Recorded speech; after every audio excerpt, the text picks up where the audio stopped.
है समझने के लिए हम पढ़ा रहे हैं, जिससे तुम्हारा काम ढंग से चल जाएगा। कहते हैं कारक कहते हैं किसे, तो क्रियान्वयित्वम कारकत्वम, क्रियान्वयित्वम कारकत्वम या कारकम, क्रिया से जिसका सीधा संबंध हो वो कारक होता है। इसलिए 8 विभक्ति होने के बावजूद भी 6 ही कारक माने जाते हैं, क्योंकि षष्ठी जो है और संबोधन जो है इसको डायरेक्ट कारक से संबंध क्रिया से संबंध नहीं होता है। क्रियान्वयित्वम कारकत्वम, क्रिया से जो युक्त हो संबंध रहे जिसका वही कारक होगा। तो षष्ठी जो संबंध जो है, संबोधन जो है, इसको क्रिया से डायरेक्ट संबंध नहीं होता है। जैसे मम पुत्रः पठति, मेरा पुत्र पढ़ता है, तो इसमें हम नहीं पढ़ रहे हैं, मेरा पुत्र पढ़ रहा है, तो इसलिए वो क्रिया से डायरेक्ट नहीं उसका संबंध है। तो इसमें जो प्रथमा द्वितीया तृतीया चतुर्थी पंचमी षष्ठी सप्तमी अष्टमी विभक्तियाँ हैं, तो उसमें से हम 2 छांट देंगे तो 6 होगा। तो ये 6 ही कारक होते हैं, ये कहा। अब हम जब पढ़ते हैं हिंदी में है कर्ता ने कर्म को करण से संप्रदान का के लिए अपादान से संबंध काके की रारेरी या जो पढ़ो, सप्तमी में अधिकरण में पर और संबोधन हे अरे, है ना। तो ये सब जगह इसका उपयोग नहीं होता है, और इसके अनुसार बनता तो है लेकिन 100% नहीं बन पाता है। इसमें कहीं कहीं सूत्र जो है सो इधर से उधर कर देता है, इसलिए कारक सूत्र को पढ़ना आवश्यक है। तो अब देखो यहाँ कहते हैं कि क्रिया संपादक कर्ता, क्रिया का संपादक जो होता है उसे हम कर्ता कहते हैं। जैसे किसी भी क्रिया को जो संपादन करें वो कर्ता होता है। जैसे पठति, पठति क्रिया है, पठति क्रिया को संपादन करने वाला कौन होगा, राम होगा तो राम कर्ता होगा, कृष्ण होगा तो कृष्ण होगा, छात्र होगा तो छात्र होगा, तुम होगा तो तुम हो, और मैं हूँ तो हम वही करता होगा। तो यही कहा। अब कहते हैं कर्तरी प्रथमा, कर्ता कारक में प्रथमा विभक्ति होती है। कर्ता में कौन सी विभक्ति, प्रथमा विभक्ति, ये तो समझ गए। लेकिन कहाँ पर में कर्ता कारक में प्रथमा विभक्ति होती है, तो कर्तृवाच्य, जब वाच्य रहेगा कर्तृवाच्य, और यदि कर्मवाच्य रहेगा तो वहाँ कर्ता तृतीया में चला जाता है, पता है। अब बताएंगे तुमको, चलो पहले ही समझो। कर्तरी प्रथमा, कर्ता में प्रथमा विभक्ति होती है। जैसे रामः गृहम गच्छति, तो यहाँ गच्छति जो है गमन क्रिया, वो कौन कर रहा है, राम तो राम करता है। तो रामः गच्छति, राम जाता है। राम कहाँ जाता है, तो गृहम गच्छति, घर जाता है। तो यहाँ पर गृहम कर्म हो गया। कृष्ण पुस्तकम पठति, पठति क्रिया है, तो पठति क्रिया कौन कर रहा है, तो कृष्ण कर रहा है। और तो किम पठति, किम प्रश्न करोगे तो पता चल जाएगा। तो किम पठति, तो पुस्तकम पठति, तो पुस्तक हो जाएगा कर्म, ठीक है। अब जो है तो इसी प्रकार कर्ता में प्रथमा विभक्ति। अब कहता अविधेय मात्रे प्रथमा, अविधेय मात्र माने अविधेय का अर्थ है नाम, नाम मात्र यदि किसी को कहना है तो उसमें प्रथमा विभक्ति हो जाएगी। जैसे रामा कृष्णा गजः देवः आदि, अविधेय मात्रे प्रथमा। अब जो है अव्यय योगे प्रथमा, अव्यय जब हम लगा देते हैं तो उसमें भी हम प्रथमा विभक्ति का प्रयोग करते हैं। तो जैसे कहते हैं कि शूद्रकः इति राजा आसीत्, शूद्रक नाम कहा कश्चित राजा आसीत्, तो शूद्रकः इति राजा आसीत्, तो इति यहाँ अव्यय है, तो शूद्रकः में प्रथमा हो गया, प्रथमा इति राजा, हाँ ये हो गया। अब कृष्णः इति सखा अस्ति, कृष्ण जो है वो सखा है, तो यहाँ इति अव्यय के योग में कृष्णा में प्रथमा हो गया। कुछ बोल दो इत्यहम वदामि, हाँ ऐसा प्रयोग होता है प्रथमा विभक्ति अव्यय में, अव्यय के योग में प्रथमा विभक्ति, ये कहा। अब है संबोधने प्रथमा, संबोधन में भी प्रथमा होता है, ये तो तुम पढ़ा ही है लघुकौमुदी में भी। संबोधने प्रथमा, हे राम, हे कृष्ण, हे लते, हे रमे, हे गौरी इत्यादि। तो यही कहता है, जैसे हे कृष्ण अत्र आगच्छ, तो अत्र आगच्छ यहाँ आओ, हे कृष्ण, हे कृष्ण संबोधन है, तो कृष्ण में प्रथमा विभक्ति हो गई। अब प्रयोजके कर्तरि प्रथमा, प्रयोजक कर्ता में प्रथमा विभक्ति होती है। प्रयोजक कर्ता में जो प्रेरित करे, प्रयोजक कर्ता हुआ प्रेरित करने वाला। जैसे पिता पुत्रम मेघम दर्शयति, पिता जो है पुत्र को मेघ दिखाता है, तो यहाँ ध्यान दो, यहाँ कर्म दो है, पुत्रम भी कर्म है और मेघम भी कर्म है, लेकिन वहाँ दृश्य धातु नियमित है, निच प्रत्यय करके पश्यति या दर्शयति। समझ रहे हो? पश्यति मैंने देखता है, दर्शयति मैंने दिखाता है, खादति मैंने खाता है, खादयति मैंने खिलाता है, पठति मैंने पढ़ता है, पाठयति मैंने पढ़ाता है, वो सब निजंत है, निच प्रत्यय कर देते हैं जी। तो वहाँ निजंत जो होता है वहाँ दो कर्म हो जाता है। जैसे मान लिया यहाँ पर मैं कहा कि पिता पुत्रम मेघम दर्शयति, तो पुत्र मेघम पश्यति, पुत्र जो है मेघ देखता है, लेकिन पिता दिखाता है। तो यहाँ प्रयोजक कौन है? पिता। उसमें प्रथमा विभक्ति हो गई, पिता पुत्रम मेघम दर्शयति। ठीक है, समझ गए? जी गुरुजी। हरि भक्तम स्वर्गम गमयति, तो भक्त स्वर्गम गच्छति, भक्त जो है स्वर्ग जाता है, लेकिन उसको स्वर्ग कौन भेजता है? हरि माने भगवान। तो गमयति माने प्रेषयति, उसको भेजता है। कौन भेजते हैं? भगवान। तो हरि में प्रथमा विभक्ति हो गई। ठीक है, अब जो है उक्ते कर्मणि प्रथमा, अब जो हम पहले बता दिए थे अब यहाँ आया। और प्रथमा कहाँ होती है? तो उक्ते कर्मणि, उक्ते कर्मणि माने कर्मणि उक्ते, कर्मणि कथिते, यानी कर्म जहाँ कथित हो। कथित मीन्स कर्म जहाँ प्रधान हो, कर्म प्रधान मीन्स कर्म वाच्य में। क्या समझेंगे हम? कर्मवाच्य में। हाँ, उक्ते कर्मणि कहेगा तब तो हम समझेंगे कि कर्म उक्त है, प्रधान है, तो कर्मवाच्य हो गया। अनुक्ते कर्मणि कहेगा तो जहाँ उक्त कर्म उक्त नहीं है तो अनुक्त है, तो वहाँ कर्तृवाच्य हो जाएगा।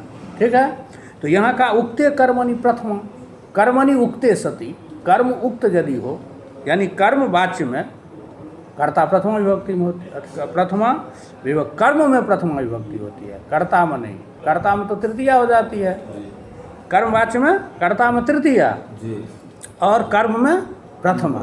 तो ये कहता है उक्ते कर्मणि प्रथमा, कर्म यदि उक्त रहे तो प्रथमा विभक्ति होती है। सब जगह कर्म कर्मणि द्वितीया, जहाँ कर्म उक्त हो जाता है वहाँ कर्म में प्रथमा विभक्ति हो जाती है। जैसे मया कृष्णः दृश्यते, मैं कृष्ण को देखता हूँ, मेरे द्वारा कृष्ण देखे जाते हैं। अहम कृष्णम पश्यामि, मैं कृष्ण को देखता हूँ। ये हो गया कर्तृवाच्य। अहम कृष्णम पश्यामि कर्तृवाच्य है, तो कर्तृवाच्य कर्ता प्रथम में अहम, कर्म है कृष्णम द्वितीया में, पश्यामि हो गया। इसको जब हम कर्मवाच्य बनाएंगे तो कर्मवाच्य में कर्ता तृतीया में चली जाती है, कर्ता तृतीया में चला जाता है। जैसे अहम यदि यहाँ करता है तो अहम तृतीया में क्या होगा? मया। कर्म जो है यहाँ जो उक्ते कर्मणि प्रथमा का, तो यहाँ कर्म उक्त है, कर्मवाच्य है, तो कर्म में प्रथमा। कर्म में प्रथमा, तो कृष्णम के जगह कृष्ण हो गया, हो जाएगा। मया कृष्ण, मया कृष्ण। और धातु जो है कर्मानुसार चलता है कर्मवाच्य में, यानी कर्म जहाँ प्रधान रहेगा, कर्म जहाँ उक्त रहेगा। कर्म प्रधान का अर्थ है, कर्म उक्त का अर्थ है कि कर्मानुसार क्रिया चले। और कर्तृवाच्य में कर्ता के अनुसार क्रिया होती है। कर्ता जिस वचन में रहेगा उसी वचन क्रिया होगी, या जिस पुरुष का रहेगा कर्ता उसी पुरुष में क्रिया होगी।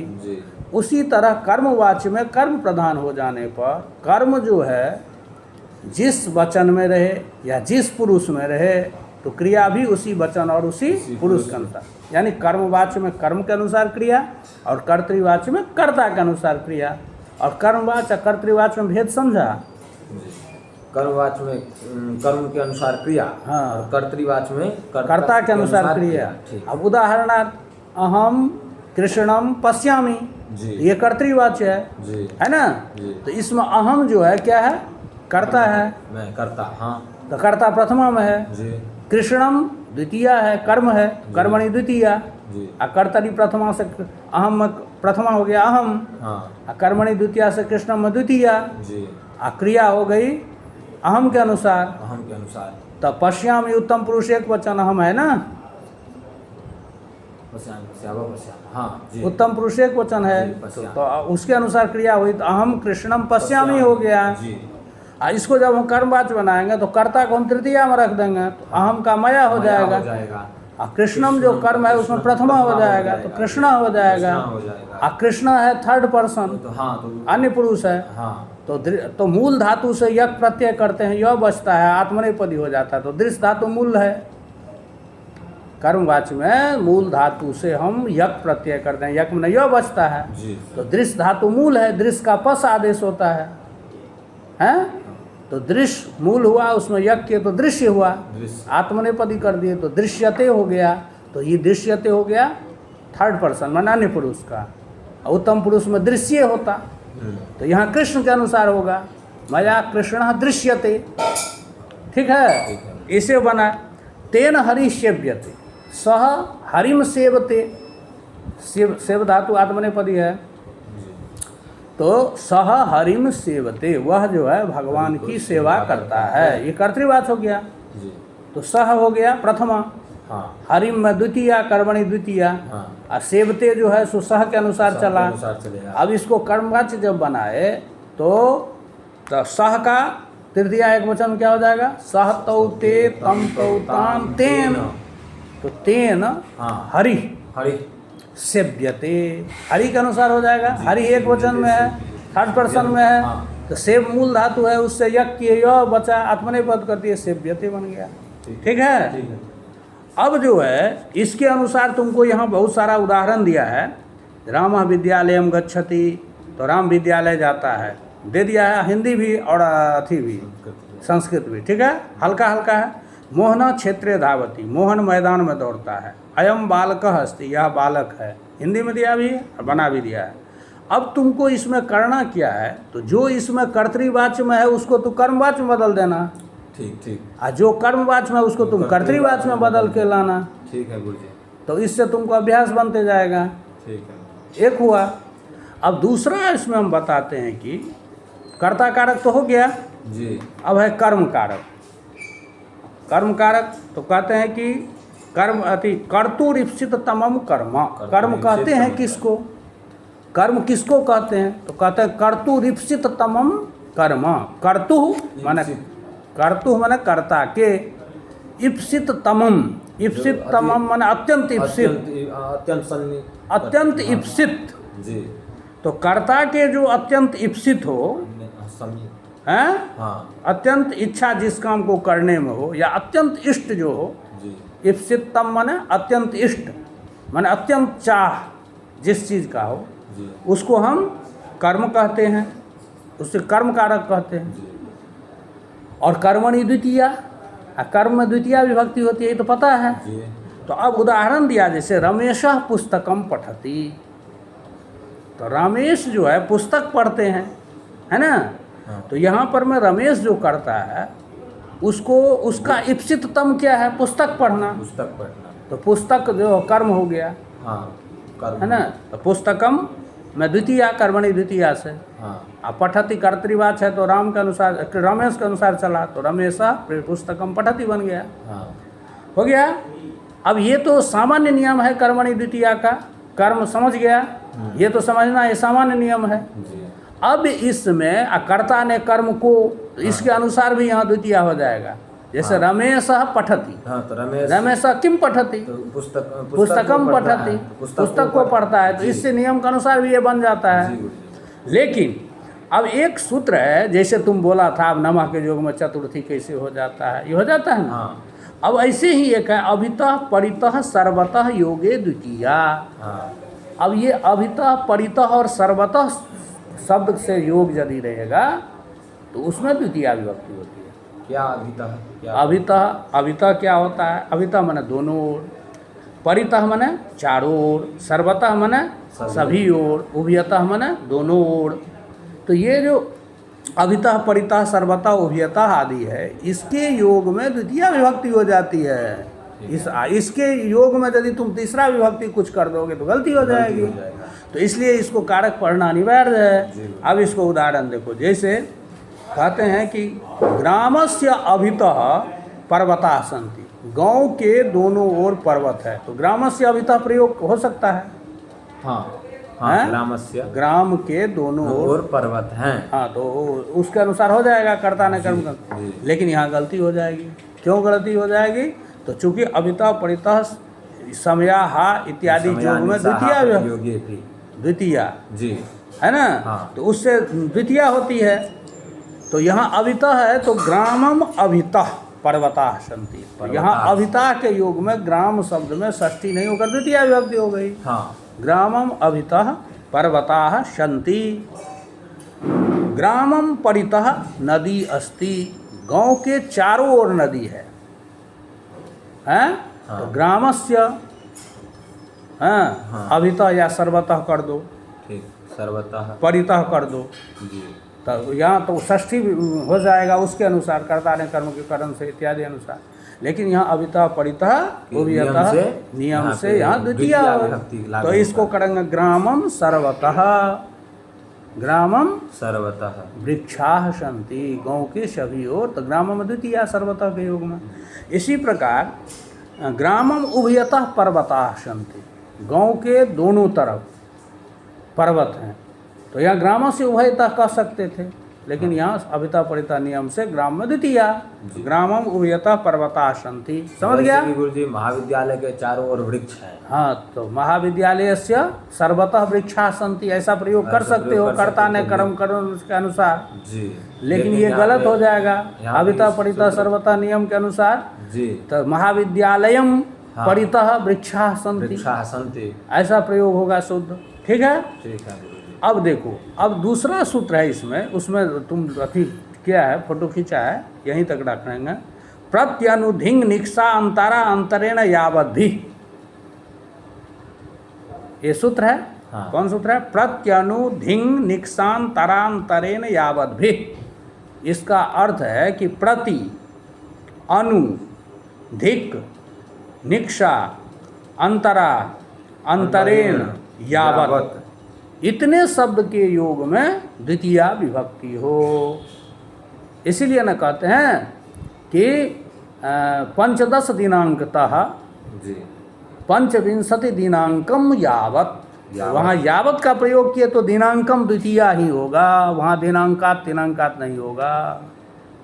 मैंने कहा था ना, ऐसा कार्यक्रम, यह जो कार्यक्रम है पंचदश दिनांकतः मैंने 15 तारीख से पंचविंशति दिनांकम यावत। हाँ, तो दिनांकम द्वितीय क्यों हुआ? यावत के योग में। तो इसी का उदाहरण देखो, प्रति के योग में द्वितीय। जैसे शिशुम प्रति गच्छ, माने शिशु की ओर जाओ। ग्रामम प्रति गच्छ, गाँव की ओर जाओ। विद्यालयम प्रति गच्छ, विद्यालय की ओर जाओ। तो प्रति के योग में द्वितीय। समझ गया? ठीक है गुरु। अनु, अनु मन होता है रामम अनुगतः लक्ष्मणः, माने पीछे चलना। अनुगच्छति माने पृष्ठे चलति। तो जैसे रामम अनुगतः लक्ष्मण, राम के पीछे गया लक्ष्मण। तो यहाँ अनु के योग में राम में द्वितीय विभक्ति हो गई। जी। हैं? जी। समझ गया ना? जी जी। अब जो है धिक, धिक के योग में, धिक के योग में धिक तांच, एक पढ़ा ना, धिक तांच चिंतयामि सततं महिषा विरक्ता साप्यन्यमिच्छति जनम स्वजनोऽन्यसक्तः अस्मात् कृते च परितोष्यति काचिदन्या धिक्तां च मदनां च इमां च मां च। हाँ, तो यहाँ धिक क्या क्या है? धिक ताम च मदनां च इमां। नहीं, ठीक से पढ़ो। धिक ताम च, हाँ, मदनम च, धिक्ताम च तम च मदनम च इमाम च माम च। तो वहाँ धिक है सब में। जी। धिक्ताम, जी। ताम माने यहाँ द्वितीय, तम द्वितीय। जी। धिक्तम तम तम। धिक्ताम च तम च मदनम, मदनम में द्वितीय। जी। हैं? जी। इमाम च माने इमाम में भी द्वितीय, इयम शब्द का। अमाम च में द्वितीय है। जी। हैं? धिक्कारो हयमेव मे जदर्यस तत्राप्यशोताप्स। धिक धिक छक्रजितम, पता है? धिक धिक छक्रजितम प्रबोधित बता किम कुंभकर्णेन हुआ। तो छक्रजितम, धिक धिक, तो छक्रजितम मैंने शक्रजितम, मेघनादम, धिक धिक, धिक्कार है, धिक्कार है। तो धिक के योग में द्वितीय होता है ना? समझ गया ना? जी। तो धिक अभक्तम, जिसको धिक्कार करोगे उसमें द्वितीय कर देंगे। अब है निक्षा। निक्षा मन होता है समीप। अब गृहम निक्षा नदी अस्ति, यदि गृह से समीपे नदी अस्ति, समीप जोड़ोगे तो षष्ठी हो जाएगा। जी। और गृहम यदि निक्षा करोगे तो द्वितीय ही करना होगा। गृहम निक्षा नदी अस्ति। ठीक है? ठीक। उसके बाद है अंतरा। अंतरा मन होता है बीच, मध्य। अंतरा मन क्या होता है? बीच मध्य। हाँ, तो अंतरा के योग में भी द्वितीया, जैसे रामम लक्ष्मणम च अंतरा सीता अस्ति, राम और लक्ष्मण के मध्य सीता हैं। ठीक। तो यहाँ अंतरा के योग में राम और लक्ष्मण दोनों में अंतरा का अंतरा के योग में द्वितीया विभक्ति हो गया। हाँ, अब अंतरेण, अंतरेण माने बिना होता है, अंतरेण माने बिना। तो बिना के योग में तो तृतीया पंचमी द्वितीया तीनों विभक्ति होता है, यदि बिना प्रयोग करेंगे, बिना। यहाँ अंतरा के योग में कहते हैं कि द्वितीया, जैसे कृष्णम अंतरेण राधा खिन्ना, कृष्ण के बिना राधा खिन्न है। तो यहाँ अंतरा माने बिना, तो किसके बिना? तो कृष्णम अंतरा, कृष्ण के बिना जी। राधा खिन्ना अस्ति। तो यहाँ अंतरेण के योग में कृष्ण में द्वितीया विभक्ति हो गई। ठीक है जी गुरु जी। अब नगरम यावत वृक्षा सन्ति, नगर पर्यंत माने नगर तक वृक्ष ही वृक्ष है। तो यहाँ यावत के प्रयोग में नगरम में द्वितीया विभक्ति हो गई। तो इस प्रकार इतना तुम कंप्लीट करके आना है। ठीक है, ठीक है। आगे फिर कल पढ़ाएंगे। ठीक, और ठीक। जो बन रहा है अनुवाद उसको कर्तृवाच से कर्मवाच, कर्मवाच से कर्तृवाच बना करके जी गुरु जी। लाना है। ठीक है, ठीक है गुरु जी। कबले